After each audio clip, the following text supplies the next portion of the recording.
जिसका डर था वही हुआ।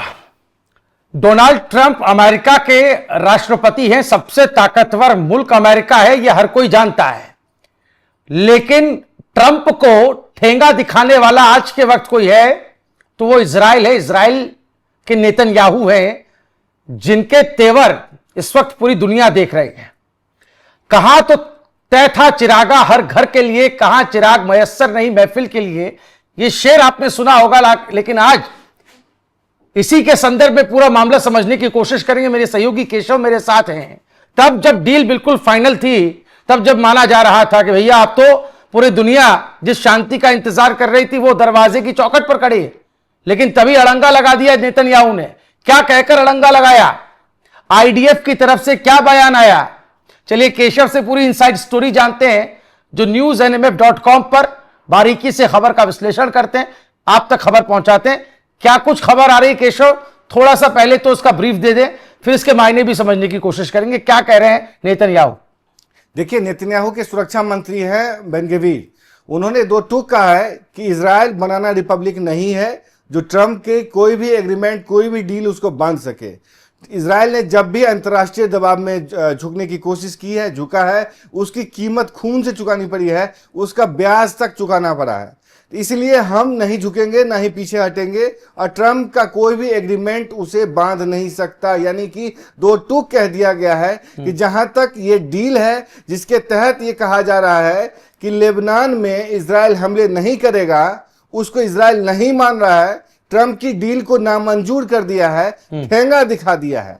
यानी कि दो टूक कह दिया गया है कि हम हमले भी करेंगे, हिजबुल्लाह को नेस्तनाबूद भी कर देंगे, और ईरान के जो भी मंसूबे हैं प्रॉक्सी के थ्रू इजराइल पर हमले करने की, उसको भी हम नाकामयाब करेंगे। यानी कि दो टूक कह दिया गया है कि ट्रंप की कोई भी डील हमें स्वीकार नहीं है, क्योंकि हम कोई ऐसे एरोगरी देश नहीं है। कुल मिलाकर के इजराइल ने यह साफ तौर पर कह दिया कि जो आपकी बात, यानी भुवन सर आपने जो शुरुआत में कही इंट्रो में कि होगे तुम अमेरिका के राष्ट्रपति, लेकिन अमेरिका को चलाने वाला कोई है तो वह है इजरायली अमेरिकी यहूदी लॉबी। यानी कि जो इजराइल को, अमेरिका को चलाता है, जो आईपैक चलाता है, जो लोग फंडिंग करते हैं, जो यहूदियों का कब्जा है। यानी कि ट्रंप बोलने को कुछ भी बोल सकते हैं, लेकिन इजराइल को रोक नहीं सकते। यही इजराइल ने बता दिया है। उसके रक्षा मंत्री जो है कार्ड्स, उन्होंने भी साफ तौर पर कह दिया कि आईडीएफ पीछे नहीं हटेगा और दक्षिणी लेबनान में अपने हमले जारी रखेगा। इस बात का अंदेशा पहले से भी लगाया जा रहा था, क्योंकि अब ट्रंप कह रहे हैं कि नेतन्याहू सख्त इंसान है, उनको हमारा एहसान मानना चाहिए। देखिए, एहसान मानना न मानना बाद की बात होती है, लेकिन जिस तरीके से लगातार पिछले 2 महीने के अंदर लगातार जो सीज फायर की कोशिश चल रही है, जब जब भी बात हुई है, इजराइल ने 4 से 5 बार भीषण हमले जो है लेबनान में किए हैं और हिजबुल्लाह को उड़ाया है। यह बताने के लिए कि कोई भी डील उस पर बाध्यकारी नहीं है। तुम कोई भी डील कर लो, हम उसे नहीं मानते। आगे बातचीत होगी तो मैं ये भी बताऊंगा कि आखिर इजराइल का डर क्या है, आखिर ईरान पे हमले नहीं करके हिजबुल्लाह पे क्यों करना चाह रहा है। हाँ। आखिर मकसद क्या था? ये समझेंगे, लेकिन अभी की मौजूदा स्थिति क्या है, यथास्थिति क्या है? क्योंकि बहुत अलग अलग पॉइंट ऑफ व्यू में देख रहा हूं, सोशल मीडिया पर भी चल रहे हैं, बहुत अलग अलग तरह के नैरेटिव भी चल रहे हैं।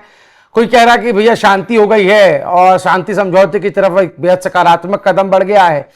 कोई इस बात पर खुश है कि अब स्ट्रेट ऑफ हॉर्मुज खुल जाएगा, कोई इस बात पर खुश है कि अब वो द्वंद्व नहीं रहेगा जिसका शिकार दुनिया के तमाम देश हो रहे थे, पीड़ित हो रहे थे उससे। क्या है स्थिति? क्या यथास्थिति क्या है? क्या अच्छी खबर है? क्या सकारात्मक संकेत हैं? या फिर चूंकि ईरान तो पहले ही कह चुका है जब तक लेबनान पर अड़ंगा नहीं खत्म होगा तब तक हम आगे नहीं बढ़ेंगे, तो क्या है स्थिति? क्या समझा जाए? देखिए, जहां तक डील की बात कर रहे हैं, डील तो हो चुका है। ठीक है। डील पे आम सहमति भी दोनों देशों के बीच में बन गई है। ठीक है। जिसके तहत जो फ्रोजन एसेट्स हैं ईरान के, उसको अमेरिका रिलीज करेगा। ईरान बदले में हॉर्मुज को खोलेगा, जो कि पहले ही खुला हुआ था अमेरिका के हमले से पहले। तो कुल मिलाकर के जो यथास्थिति जो हॉर्मुज को थी उस पर जाया जाएगा और कोई टैक्स नहीं वसूलेगा। ठीक है। दूसरी तरफ जो अमेरिका जो प्रतिबंध लगाया हुआ है ईरान के ऊपर, उसमें ढील देगा। साथ ही साथ तेल का जो ट्रेड होता है उसमें भी सेंसर लगाया हुआ था, उसमें भी कुछ छूट देगा, अनलेस अनटिल की एक आम सहमति नहीं बन जाती। जहां तक परमाणु हथियार वाला मामला है, उस पर आगे भी बातचीत जारी रहेगी, तभी जाकर के नेगोशिएशन जो है फाइनल हो पाएंगे। तीसरी तरफ जो बात अमेरिका मनवाने की कोशिश कर रहा था कि इजराइल मतलब ईरान की कोशिश है कि इजराइल लेबनान में हमले ना करे, और ईरान की तरफ मतलब अमेरिका मान भी लिया कि इजराइल हमले नहीं करेगा, लेकिन इजराइल नहीं माना है। तो कुल मिलाकर के ये कह सकते हैं कि सेंसेक्स शेयर बाजार मार्केट क्रूड ऑयल के प्राइस जो है भले डाउन हो सकते हैं, शेयर बाजार हाई हो सकता है, लेकिन जो ईरान वाला मसला है, लेबनान वाला मसला है, उसके बाद जंग की आशंका फिर से बढ़ गई है भुवन सर। अब ये बताइए कि ईरान लेबनान को लेकर जो बहुत ज्यादा बेचैन रहता है और जो खासतौर पर हिजबुल्लाह पर जो हमले हो रहा है, आपने कहा था कि इजराइल लेबनान पर क्यों इतना फोकस कर रहा है, हिजबुल्लाह पर क्यों इतना फोकस कर रहा है, डायरेक्ट ईरान पर कोई बात हो नहीं रही है। तो ये जो प्रॉक्सी वॉर का सिलसिला है, चाहे वो इजराइल के लिए लेबनान जरूरी हो या ईरान के लिए लेबनान जरूरी हो, ये कहाँ, इसका थोड़ा सा सिनेरियो समझाएं आम लोग ताकि इसको आसानी से पिक्चर को समझ सकें। देखिए दक्षिणी भाग जो लेबनान का है वहां पे समझिए कि हिजबुल्लाह की कब्जा है और इजराइल का एक तरीके से पड़ोसी है, उसकी सीमा पर है। तो इजराइल को खतरा दो तीन तरफ से है। सीधी खतरा तो ईरान से है ही, लेकिन ईरान से चलिए अभी मिसाइल जंग नहीं जारी है, लेकिन प्रॉक्सी के थ्रू जो ईरान हमले करवाता है इजराइल के ऊपर वो लगातार जारी है। हिजबुल्लाह ने बीते दिन भी इजराइल पर हमले किए थे, मिसाइल अटैक किए थे, जिसका पलटवार इजराइल ने किया था। और तो और अब ये देखने की बात है कि एक तरफ फिलिस्तीन है जहां पे कि हमास है, गाजा में हमास है, वो हमले करता था जो कि ईरान का प्रॉक्सी माना जाता है। दूसरी तरफ देखें तो एक छोर पे हिजबुल्लाह है जो कि एक मिलिशिया ग्रुप है, प्रॉक्सी ग्रुप है किसका, ईरान का, वो भी हमले करता है। और दोनों का मकसद क्या है? मकसद है एनिहिलेशन ऑफ इजराइल, यानी कि इजराइल की समाप्ति, उसको दुनिया में रहने का, इस पृथ्वी पर रहने का कोई हक नहीं है। तो कुल मिलाकर के दोनों का मकसद एक है। ऐसे में अगर हिजबुल्लाह को छोड़ देता है, उस पर हमले नहीं करता है, तो ये वही बात हो गई कि आप अपने बगल में एक सांप को पाले हुए हैं और ये उम्मीद कर रहे हैं कि वो आपको नहीं डसेगा, और जबकि ये भी जानते हुए कि सामने उसको दूध कौन पिला रहा है, ईरान पिला रहा है, ये जान रहे हैं आप। तो ये तो एक तरीके सरासर जो है मरवाने वाली बात होगी। अगर ट्रंप की डील मान लेता है इजराइल, ट्रंप की समझौतों को मान लेता है, तो हमले बंद करने होंगे, लेकिन ये बाध्यकारी जो है लेबनान पे नहीं है, ये हिजबुल्लाह पे कोई भी बाध्यकारी नहीं है। आखिर हिजबुल्लाह पे नियंत्रण कौन करेगा? क्योंकि हिजबुल्लाह तो एक प्रतिबंधित आतंकवादी संगठन है अमेरिका की तरफ से, तो उस पे वो तो डील में शामिल नहीं है। तो इसका मतलब आपने खुला छोड़ दिया कि हम तुम पे हमले नहीं करेंगे, तुम हम पे करो। देखिए कोई भी डील होती है या कोई भी मिलिट्री ऑब्जेक्टिव्स या जंग की शुरुआत होती है ऑपरेशन की, तो उसका मिलिट्री ऑब्जेक्टिव होता है कि आपको इससे क्या क्या हासिल करना होता है।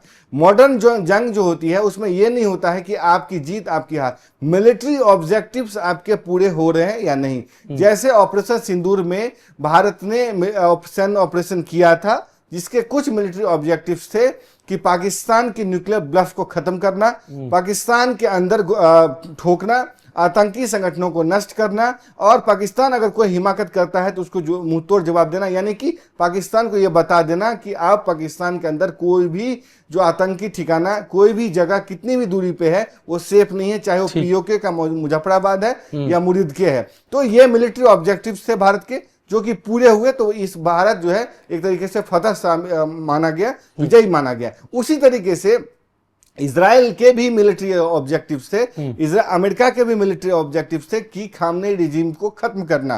खामनेई का रिजीम बरकरार है, खामनेई खत्म हो गए, जो कि ऑलरेडी 2-4 साल में फौत हो जाते, 85 साल उनकी उम्र हो चुकी थी। उनको पता भी था कि आज न कल उन पर हमले होने वाले हैं। अगर ये नहीं पता होता तो एक ही जगह क्यों जुटते? दूसरी तरफ वो 4 जनरेशन के जो नेतृत्व है, लीडर्स है, उसको तैयार क्यों करते? तो वो वहां पे एक तरीके से फेल हुआ। हाँ, कह सकते हैं खामनेई को मार दिया गया, साइंटिस्टों को मार दिया गया, तो परमाणु कार्यक्रम जो है पीछे धकेल दिया आपने, खत्म नहीं किया, यानी कि परमाणु कार्यक्रम वहीं पे है। तो ये भी आपको एक सेटबैक लगा। दूसरी तरफ भुवन सर की वहां बैलिस्टिक मिसाइल भी एक तरीके से इजराइल की सबसे बड़ा खतरा है। बैलिस्टिक मिसाइल का प्रोग्राम जस का तस है, परमाणु कार्यक्रम जस का तस है। खामनेई रिजीम खत्म करना था, उसको जस की तस है। दूसरी तरफ जो है वहां पे प्रॉक्सीज को खत्म करना था, हिजबुल्लाह, हमास, सीरिया वाले को, हूती विद्रोहियों को, वो भी जस की तस है। यानी कि आपने जो जो ऑब्जेक्टिव चाहे थे कि ईरान को इतना कमजोर कर दो कि फन उसका मतलब उठ ना पाए, उसको कुचल दिया जाए, वो सारी चीजें जस की तस है। ऊपर से उसने अपने ऊपर से सेंक्शंस भी हटवाए, बिलियंस ऑफ डॉलर्स पैसे भी लिए, फ्रोजन एसेट्स भी हटवा लिए, हॉर्मुज तो पहले से खुला हुआ था, तो आपने क्या हासिल किया? साथ ही साथ आपके अपाचे भी मारे गए, F-35 भी मारे गए, आप बूट्स ऑन ग्राउंड से भी डरते रहे, तो आपको क्या हासिल हुआ? तो इसमें सरेंडर नहीं माना जाए तो क्या हुआ? यही डर जो है इजराइल को है कि ये चीजें तो अपनी जगह पे है, ऊपर से अगर डील मान लेता है तो इजराइल के लिए एक समझिए अस्तित्व का संकट जो पहले था वो जस का तस रहेगा। और आने वहां सवाल उठेंगे कि आपने इतनी जंग की शुरुआत की तो आपको हासिल क्या हुआ? ट्रंप तो दे लेंगे, 2 साल में चले जाएंगे, लेकिन नेतन्याहू को तो आगे भी जवाब देना है।